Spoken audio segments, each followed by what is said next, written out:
Highbridge, a division of Recorded Books, presents The Summer Nanny by Holly Chamberlin, read by Rachel Dulude. Character cannot be developed in ease and quiet. Only through experiences of trial and suffering can the soul be strengthened, vision cleared, ambition inspired, and success achieved. Helen Keller. Chapter 1. Beautiful spring weather came late to southern Maine, and now, when it had finally made its appearance in mid-April, Leda Latimer was taking full advantage by opening all the windows in her studio to let in fresh air for the first time since the windows had been shut tight the previous October. Just the week before, the vibrant yellow forsythia bushes had mellowed into lush green. The first and then the second robin had been sighted, and the ubiquitous muck of mud season had begun to dry out, leaving ruts in the driveway and along the path around the side of the house. Ruts Leda could handle. Wallowing in wet ground, she could not. Leda was a lifelong resident of Yorktide. She wore her dark hair in a ponytail or in a casual updo. At 40, she didn't yet need reading glasses, though she suspected she would need them before long. Doing the sort of work she did put a strain on the eyes, for Leda was a craftswoman, as her mother had been before her. In fact, Leda had learned all of the basic skills she knew from her mother, and while making a living by crafting was a bit laborious, Leda could imagine no other way of spending her time. She would have liked her daughter to express an interest in craft work too, but Amy had less than no interest. Many years before, Leda had tried to teach Amy how to sew a button on a blouse. Blood had been spilled. Leda's blood. Leda was proficient at a variety of skills from rug hooking to embroidery, from beading to sewing. She made particular clothing items for Amy and made alterations to her own clothes, both of which cut down considerably the cost of maintaining their wardrobes. As for work that paid the bills, there were two main categories, what Leda called the custom and the commercial. The custom work itself could be divided into two categories. Work produced from Leda's original designs and that skillfully copied from famous works of art. When a customer wanted a particular item and couldn't find it in a brick and mortar or an online store, she came to Leda's studio and browsed through her ready-made designs or worked along with Leda to get the vision in her head onto paper. This process could be anything from exhilarating to frustrating, but in the end, the results were almost always gratifying for both Leda and her client. The second part of Leda's custom work was the reproduction of popular works of fiber art, from designs produced by William Morris in the 19th century to works dating much farther back in history. For example, people were mad for the famous unicorn tapestries.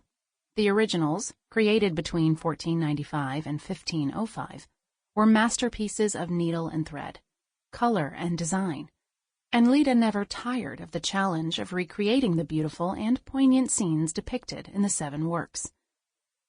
She and her clients were particularly interested in images pulled from The Unicorn is Found, The Unicorn in Captivity, and The Lady and the Unicorn tapestries. Because of the time, effort, and artistry that went into each of these meticulous recreations, Leda was able to charge a healthy price for each of them. On occasion, interesting commission work led to more commercial enterprises. For a local woman who was proud to trace her ancestors to Scotland, Leda had occupied several of the surviving bits of embroidery stitched by Mary, Queen of Scots, during her long incarceration in England. Once word had gotten around that Leda could produce such small masterpieces without the aid of a kit, orders came flooding in. The most popular of the images were without a doubt the ones that featured animals. The Kate, Jupiter, one of Mary's pet dogs, Delphin, a dolphin, Frog, and Eep were clear favorites. Leda's bread and butter work, however, was making originally designed rugs, pillows, chair pads, table linens, and accessories like eyeglass cases and change purses. These she sold locally at home decorating shops such as wainscoting and window seats, owned by her friend Phil Morse. Leda also sold her work at the Busy Bee quilt shop, and a few of the tourist stores in the area. She did have a website, latimercreations.com, though it didn't get significant traffic. Leda wasn't exactly good at self-promotion. In fact, she had set up the website only at her daughter's urging. "Everyone has an online presence these days, Mom," Amy had argued. "You'll be totally left behind if you don't have a website." Left behind what? Leda had been tempted to ask, but she knew what her daughter meant. Only weeks earlier, she had learned the meaning of FOMO. Vera, her closest friend, had explained it in context of an article she was reading about current trends in the food industry. It means fear of missing out. It pertains to those people who need to be tuned into media of all sorts 24/7. Leda had laughed. "I live to miss out," she exclaimed, to which reply Vera had given her a look Leda found disconcerting. Maybe keeping one's head in the sand wasn't always the smartest thing. Still, Leda did all right. It didn't hurt that her mortgage was small, as her parents, Anne and Paul Gleason, had paid off most of it before they died. When Amy was 7, the little house on Hawthorne Lane came to Leda in their will.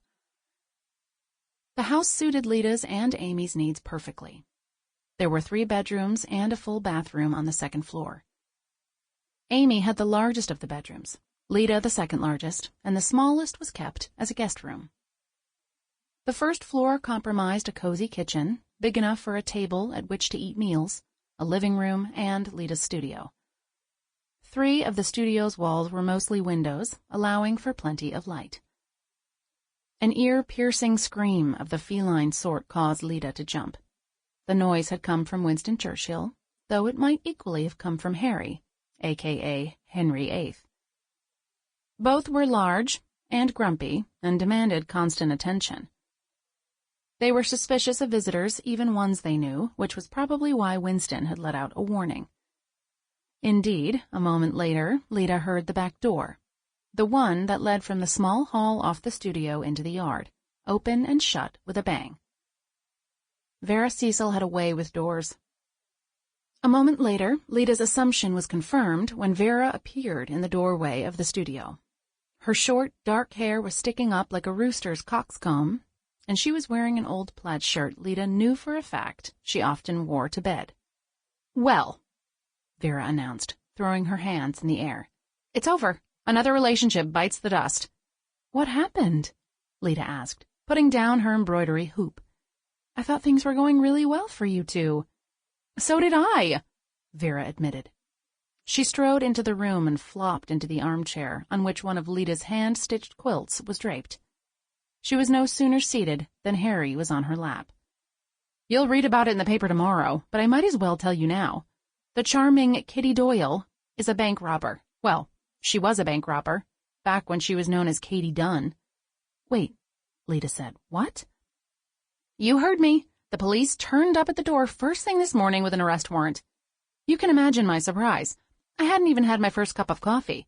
It wasn't until after 10 o'clock, 3 hours after the cops dragged my girlfriend off to the slammer, that it sunk in. I'd been harboring a criminal without knowing it." "A bank robber? Really?" Leda shook her head. "Where do you find these people? Wait, don't tell me. I don't want to know. I hope the police believe you, that you had no knowledge of Kitty's past." Vera rubbed her eyes with the palms of her hands. "They seemed to," she said, "but my lawyer will press the point." "It's kind of too bad, really," Leda said thoughtfully. "I liked Kitty." True, she had that slightly freaky way of watching people out of the corner of her eye, but now that habit is explained. Vera sighed and gave Harry a stroke. "She made a mean beef stroganoff. I'm going to miss that beef stroganoff." "You'll meet someone else," Leda said soothingly. "You always do." "Nope," Vera said. "After this latest debacle, I'm resigning myself to being an old maid. I have spectacularly bad taste in women, and I can't see that changing no matter how many self-help books I read." "You've been reading self-help books?" Leda asked. "For years," Vera admitted. "It's been my dirty little secret, but I'm dumping them all now. Fat lot of good they did me." "Maybe you should let a friend set you up," Leda suggested. "That way at least you'll know the person is halfway sane. Well, assuming you trust the friend." "Nope, I'm done." Vera suddenly got up from the armchair, sending Harry flying. He landed on his feet. "I don't know why I'm so bad at meeting normal people. I had a perfectly fine childhood, my parents loved me, they even spoiled me, and maybe that somehow made my judgment go bad, assuming my judgment was ever good. It's a mystery for the ages. A mystery I wish I could solve for you. If wishes were horses. Well, I'm off. Just wanted to give you the big news." Vera came to a sudden stop and turned around. "It just dawned on me. What am I going to do with Kitty's stuff? Even if she gets out on bail, she ain't living with me." "Send it to her family?" Leda suggested. "That would be a great idea if I knew anything about her family, and I don't. What a mess." And with those words, Vera was gone, letting the back door slam behind her. Some people have really rotten luck in love, Leda thought, turning back to her work. If only a little bit of the luck Vera enjoyed in the financial sector could be inserted in the sector of romance, Vera might be a whole lot happier. For many years, Vera had worked in various administrative office positions until about 18 years ago, when she had inherited a fairly large amount of money from an aunt that allowed her to quit her job and move to Yorktide, where she set up her dream restaurant. Over Easy, a high-end breakfast place, closed in mid-October, after the last of the leaf peepers had gone home, and reopened in late May to catch what business the very earliest vacationers might bring. During the dreaded Maine winters, Vera traveled, visiting her parents in Arizona and indulging in spa retreats in Santa Fe.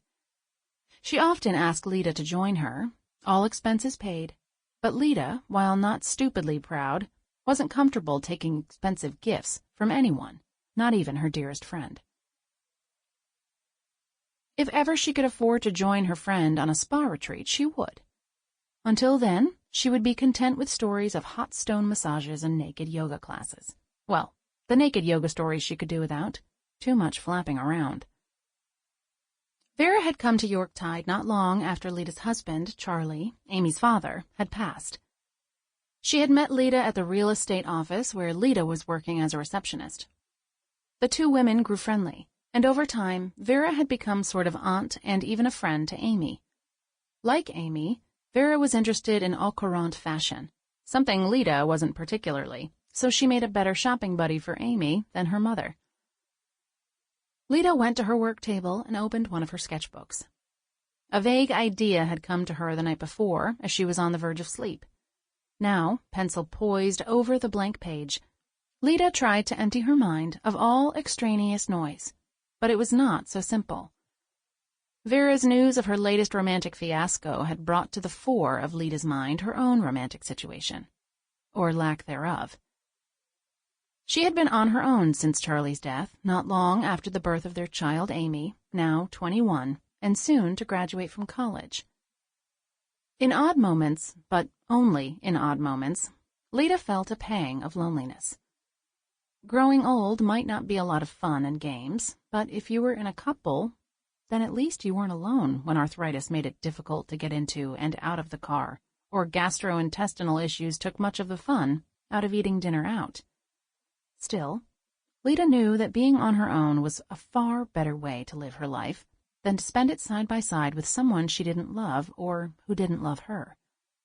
She knew that without a shadow of a doubt. Shadows. Moody, crepuscular light. That idea had come to her the night before, just as she was about to fall asleep. Leda began to draw. Chapter 2. It was a beautiful spring day, with temperatures reaching the low 60s for the first time since who could remember when. Purple and yellow crocuses had bravely begun to poke their little heads above ground, and the rare daffodil had been spotted, a sure harbinger of better weather to come. Hayley Franklin, otherwise sensitive to beauty in all of its shapes and forms, was untouched by the scent of green wafting through the open window of her car. She was on her way to meet her boss, Judy Spear. Hayley had a bad feeling in the pit of her stomach. She knew that she had done nothing wrong. Still, when your employer summoned you to the office for a chat, things could not be good. Hayley stopped at a red light and immediately became aware that the guy behind the wheel in the car to her right was staring at her. She ignored him. She was used to the effect she had on men. The bolder sorts did more than stare. For the pigs, Hayley always had a few choice words that managed to shut them down. The unwanted attention drove her crazy. But what could she expect when she looked the way she did? Hayley was 5 feet 10 inches tall and slim, with long legs, a small waist, and what she had once been told was an enviable bust. The ridiculousness of that assessment had almost caused her to smack the woman who had said it to her. A body part enviable? An intellect, sure. An excellent moral character, yes. But a body part? The light changed, and Hayley drove on, glad to be leaving the creep in the other car behind. For the past 4 years, Hayley had been working for Squeaky Clean, a small local company that specialized in cleaning private homes. Judy Spears had started the business when her husband had run off with another woman, leaving her to support 2 little children on her own. Hayley's pay was good, but the work could be exhausting and sometimes a bit stomach-turning. A surprising number of otherwise civilized people didn't seem to mind hair accumulating in drains or spatter marks on toilets and floors. And on occasion, the people whose houses Hayley cleaned could be a bit high and mighty with her and the other women on her crew. Hayley resented this borderline callous treatment, but she always remained polite and took pride in doing her job thoroughly. After all, she had no choice but to keep quiet and carry on. She couldn't afford to be fired. Hayley still occasionally babysat in the evenings, though when her father was in one of his bad states, she stayed home. It wasn't safe for her mother to be alone with Eddie Franklin when the demons were upon him. Her longtime clients understood that she couldn't always be available and had never abandoned her for the simple fact that Hayley was great with children. And maybe also because they felt bad for Hayley and Nora Franklin. Hayley didn't like being pitied, but when it came to an extra $40 or $50 now and again, she could ignore the pity. You did what you had to do. And that was a lesson her mother had learned all too well. Nora Franklin was 47 years old. Photographs proved that she had once been attractive, but the joy in her smile was long gone. Her once shiny hair was now dull, and the lines around her mouth were deeper than they should be. For the past 9 years, Nora had worked as a bagger at Hannaford, the local grocery chain. The job was steady, and Nora was treated well. The only trouble arose when the family found themselves temporarily without a second car, due to Eddie's failure to make a loan payment or some other Eddie-instigated disaster. Then, if Hayley couldn't drive her mother to and from work, Nora had to rely on a fellow Hannaford employee. Hayley's mouth set in a grim line as she drove past Forest Road. The Franklin family had lost their home on that quiet little street to foreclosure when Hayley was 10. She didn't know the details of how it had been taken. All she knew was that you couldn't dwell on what had once been, good or bad. You had to keep facing forward. You had to be ready for whatever was to come. Like more substandard living quarters. Since losing the house, Hayley's family had been living in a series of apartments in buildings that were once grand single-family homes, but that had become generally run down and broken up into strangely configured living spaces. One apartment had only a stall shower and no tub.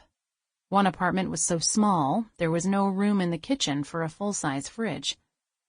Another apartment had an illegal second bedroom about the size of a large closet, in which Hayley was forced to sleep.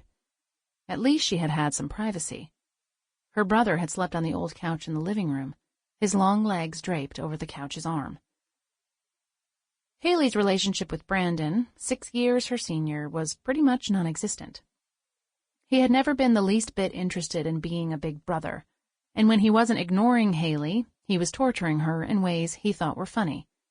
Tripping her when she came into a room, taking her stuff without asking permission, once even cutting her hair when she was asleep. Their mother had tried in vain to control him. Their father had paid no attention whatsoever to his son, other than to take him along to the pubs when Brandon came of age, where too often they ended up getting into fights with other patrons, which most often resulted in their being tossed out into the street, markedly worse for wear. No, there was none of that hallmark domestic coziness in the Franklin residence, none of that sense of loyalty you were supposed to find in a family, the knowledge that no matter what happened, someone had your back. A long time ago, Hayley had decided that happy, devoted families were the rarity after all, in spite of those holiday commercials that depicted laughing grandparents bonding with doting grandchildren while moms and dads looked on fondly. Dads. The sad truth was that Hayley had only one memory of special time alone with her father, and she would never share it with anyone, not even her closest friend, Amy Latimer. It was too pathetic. Back when she was about 11, there was a popular show on network television called Prison Break. It probably wasn't an appropriate show for a kid her age, but no one had protested when she had joined her father in front of the old TV. Her father would sit on the couch, right in the middle, his legs spread wide. Hayley would sit on the floor. He never spoke to her during the commercial breaks, other than to tell her to get him another beer from the fridge. He never thanked her when she did. But he never told her to go away. A child would take what attention she could get and interpret it as affection. At least that was what Hayley had done, until one night Brandon came home about halfway through the show, boasting that he had scored $30. Eddie Franklin had turned to his son, eyes suddenly bright. Then he reached for the remote, turned off the TV, and taking his son's arm had led him to the door. "Let's go to Mike's Tavern," he had said. When her father and brother had left the apartment, Hayley continued to stare at the blank television screen. Deep down, she supposed she had known all along that the weekly hour in front of the TV hadn't meant anything to her father. Still, to have her intuition proved in so final a manner had hurt. Hayley pulled up outside the squeaky clean headquarters, located in a tiny strip mall, and went inside. Judy Spear was sitting behind the old card table that served as her desk. "Hayley," she said, "thanks for coming in. I hope it wasn't inconvenient."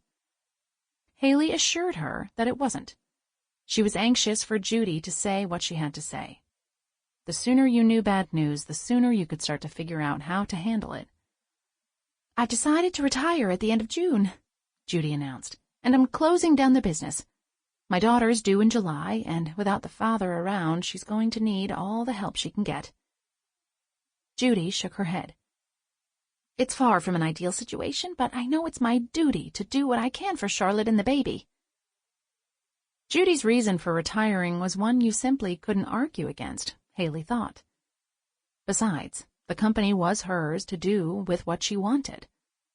Judy didn't owe her anything. "I understand," she said. "I've prepared a reference for you."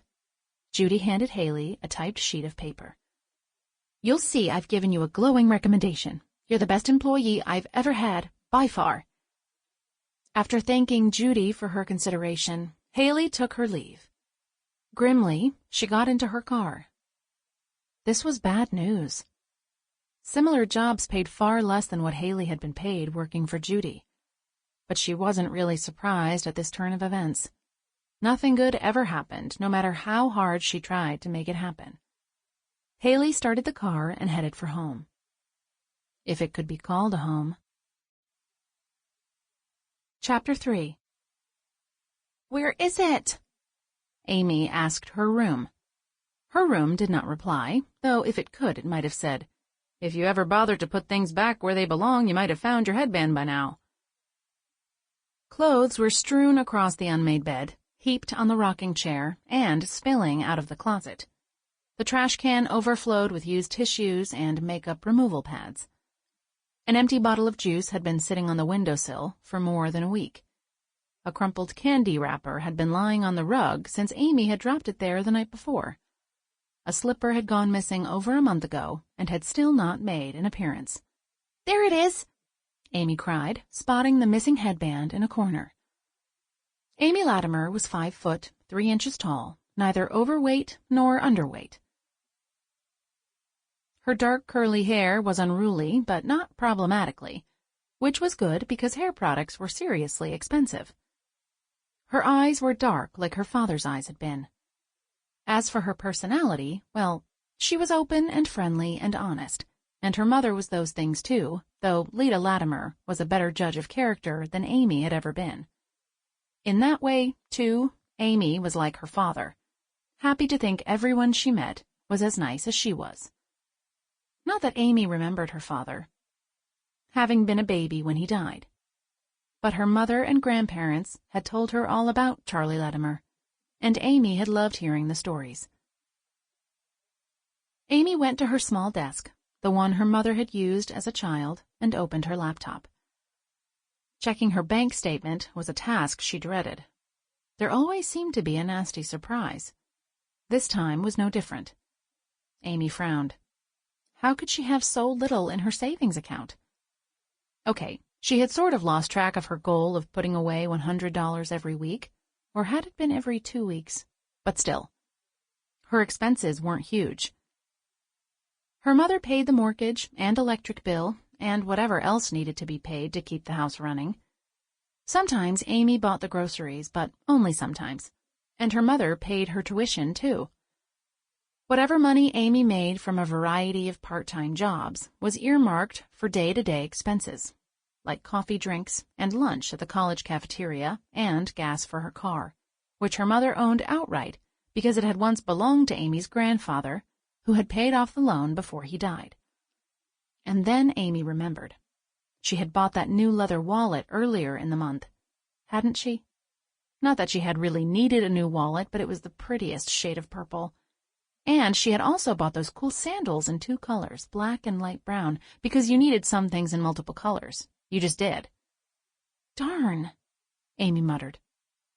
She was supposed to be saving for her move to Boston come September. She would be sharing an apartment in Allston with 3 girls she knew from school and working at a cool new clothing shop called The Aces. Her mother had promised to help cover the cost of the move, but the last thing Amy wanted was to take advantage of her. Maybe she could find 2 jobs for the summer. The question was, what sort of jobs would pay the most? Maybe she would ask around at school. Someone might have a brilliant idea of how to earn a lot of money in just a few months. School. Amy had almost forgotten that there was an assignment due the next day. She reached for the spiral notebook on the floor by the desk and began the search for a pen. It was ironic.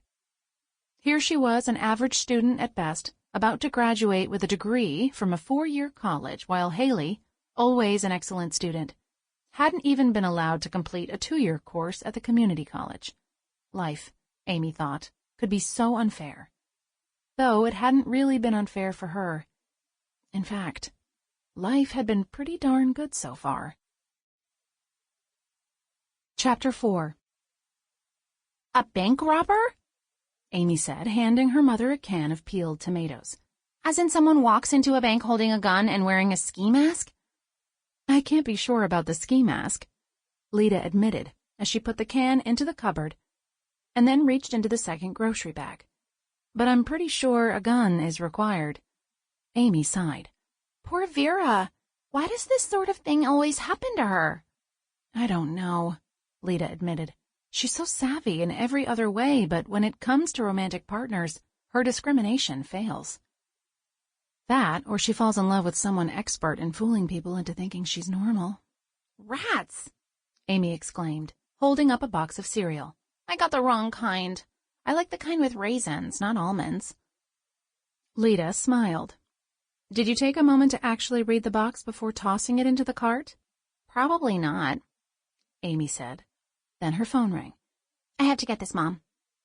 Amy dashed from the kitchen, leaving her mother to continue the unpacking. And if Amy couldn't be relied upon to read the label on a package of cereal, Leda thought, how was she going to handle living on her own? Roommates didn't count. Reading bills carefully before paying them, and remembering to turn the oven off before going to bed. Leda sighed. Amy was a rather naive young woman, still a virgin, impressionable, and prone to see only the positive and the obvious. And she was terrible with managing money. Rather, she was terrible about spending it before it could be managed. Leda continued to try explaining the basics of home economics and personal financial responsibility, but to no avail. As for a direction in life, Amy had never expressed an interest in a particular career path. In fact, it almost seemed as if she didn't much care what she was doing, as long as she was making money and having a good Sample complete. Ready to continue?